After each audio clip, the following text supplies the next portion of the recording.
Sir आज 14 अप्रैल है और बाबा साहब की जयंती है, तो इस मौके पर क्या कहना चाहेंगे आप देशवासियों को? सभी देशवासियों को मेरा जय भीम। और आज मैं इस सैसवान जो है रोड है, मानपुर रोड है, तो सैसवान जा रहा है रोड। हाँ, हम लोग उजाने में खड़े हैं और यहाँ पे भीमराव अम्बेडकर जी का पार्क बहुत बढ़िया है। हम थोड़ा दिखाओ, बहुत ज़बरदस्त पार्क है। और शाम को यहाँ पे आयोजन भी है, प्रोग्राम भी है और पूरे टीम के साथ हम लोग शामिल भी होंगे।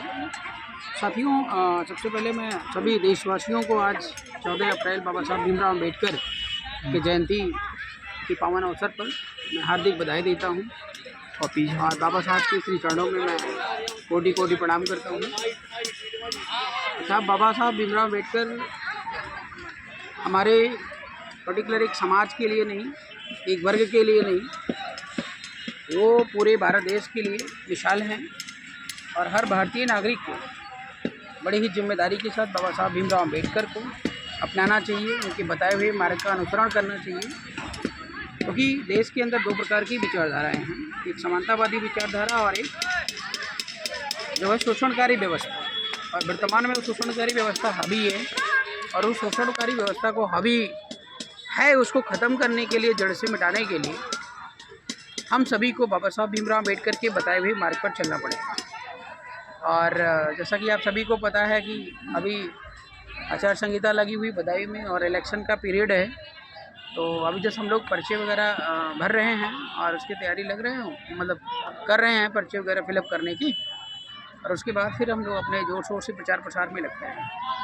तो मैं सभी बदायूं वासियों को आज इस पार्क में उपस्थित बाबा साहब के समक्ष और साक्षी मानते हुए कहना चाहता हूं कि बदायूं के लिए बाबा साहब भीमराव अम्बेडकर ने या देश के हर तबके के लिए संदेश दिया है कि जो है सत्ता हथियाओ।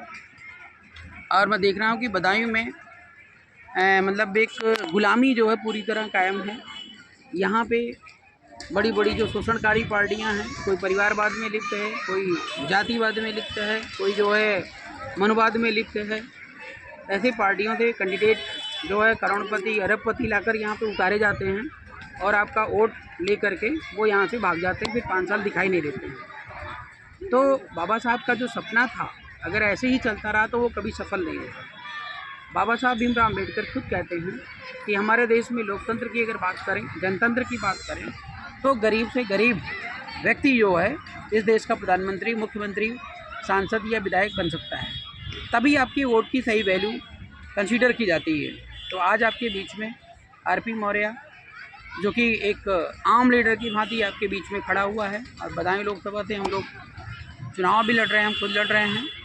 तो इस बार आपको बाबा साहब के उस पॉइंट को, उस बिंदु को याद करना है और जो है अपने वोट का सही इस्तेमाल करना है।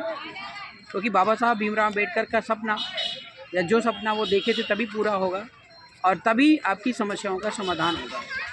और जितने व्यापारी टाइप के नेता या करोड़पति अरबपति नेता यहाँ पर आएंगे, उनका उद्देश्य सिर्फ और सिर्फ व्यापार करना रहेगा, वो कभी भी आपकी समस्याओं का समाधान नहीं करेंगे। बाकी आप सब कुछ समझ आ रहे हैं।